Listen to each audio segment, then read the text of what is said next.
olunaku lwabadde lwaggulu amawulire agatali malungi lwe gatutuuseeko wanino ku SMX Media ne nkutegeeza kufiirwa kw'omukulu King Michael abangi gwe bamanyi nga DJ Michael naye ng'amannya ge amatuufu ye Michael Mugwanya we yabadde afiiriddwa mutabani we amanyikiddwa nga Eric Mugwanya. Ono okumwagala ennyo engeri gye yali first born we yali yamuwa n'erinnya lye ery'ekika erya Mugwanya naye engeri taata gyali Michael Mugwanya omwana we n'amutuuma erinnya lya Eric Mugwanya. Olunaku olw'eggulo bambi we batyo be bamuziise abayimbi bangi basobodde okubeera nga bagenda okuwerekerako King Michael mutabani we nga bamuteeka mu nnyumba ye ey'olubeerera.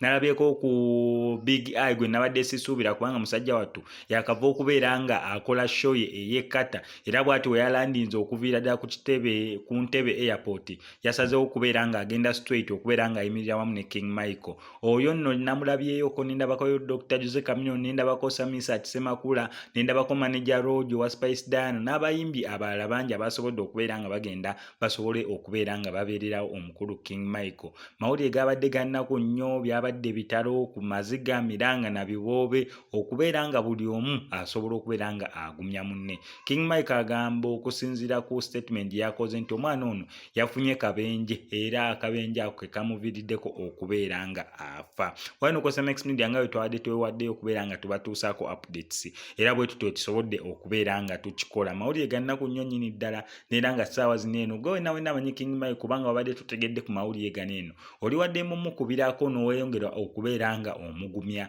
n'emikwano gy'abayimbi bannakatemba basobodde okubeera nga bagendayo bambi mwebale nnyo however much temwabadde bangi nnyo compared ku legacy King Michael gyalina mu music industry mu ggwanga erya Uganda.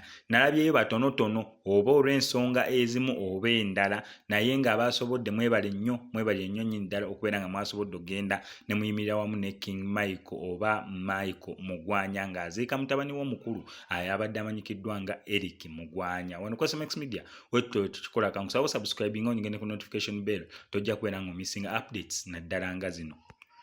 Nenga sinaberanga nkakuterako kankojjukize ku Shehi Mukasa Shafiki avuddeyo kubeera nga akuwonya ebizibu ebyenjawulo ng'akulombera dduwa gwatalina mukisa business tezitambula tokuzibwa ku mulimu sente zikuyita mu ngalo kobeere ng'oli mu ggwanga lya Uganda oba ng'oli wabweru wa Uganda ajja sobola nnyo okubeera nga akuyamba mukubireko ku enamba y'essimu gy'olaba ebisigadde obimulekere.